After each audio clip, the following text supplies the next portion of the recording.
2017 беше заменик председател, а од октомври 2018 стана председател.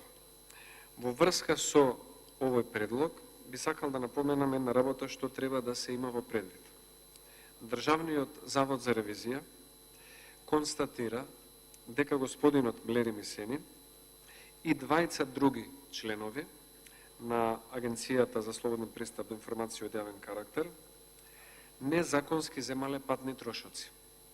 Односно, сами си донесле одлука за земање на патни трошоци, наместо таквата одлука да ја донесе Собраниската комисија за избор и именување како надлежен орган. За овој предмет сакам да подсетам дека имаше и судска постапка со различни исходи. Една судот одлучил во полза на господинот Блери Мисени, друг пат одлучил на негова штета и на штета на другите двајца членови поврзано со овие патни трошоци. Затоа сметам дека ваквите личности, кај кои што бил откриен или докажан преку одредена судска постапка, одреден однос кон самата установа, кој што не соодветствува со правилата на таа установа,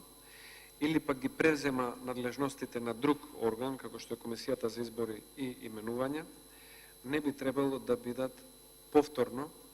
номинирани за таа функција. Инаку, не можам да кажам дека би се спорела стручноста на ова лице и на останатите, но самите постапки кои што биле превземени од нивна страна во овој период и за кои што има судска трага, сметам дека се доволна причина за собраниското мнозинство да изнајде начин како да предложи други членови за заменици директор или за членови на оваа важна комисија. Потоа, како што претходно споменав, на третиот оглас, февруари 2019, беше избрана госпоѓа Јасминка Јовановска, мајка на познатиот Боки Тринајска, но истата се повлече заради судирни интереси, откако јавност откри дека нејзиниот сопруг е собственик на телевизија. Но, се на се, ваквото третирање и кадровско, и законско, нова институција, покажува дека од страна на владеачкото мнозинство постои една нестабилност во планирањето на действувањето на самата агенција, бидејќи во агенцијата моментално, за жал, има преку 1000 предмети кои што се акумулирани и по кои што не е постапувано во овој период на нефункционалност од 18 месеци. И со тоа сметаме дека се повредиле правата на голем број на субјекти кои што поднеле представки до комисијата за добивање на информации од јавен карактер, што е исклучително важно право за постигнување на отвореност и транспарентност на институциите од извршната и локалната власт. Сега, преку оваа правна регулатива и преку прилично хаотичната состојба во кадровските решенија кои што се нудат, сметаме дека ова институција нема да добие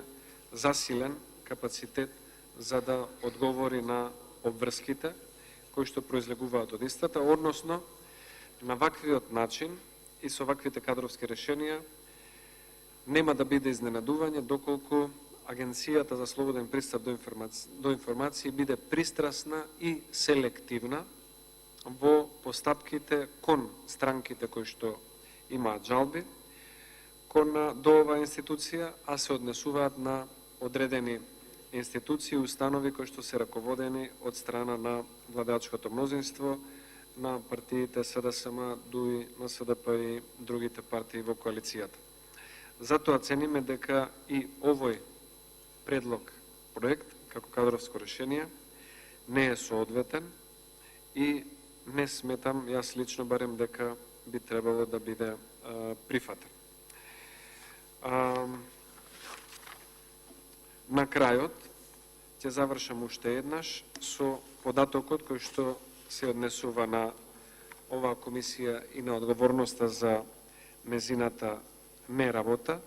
дека 18-месечниот застој во работата на оваа комисија е најдобар доказ за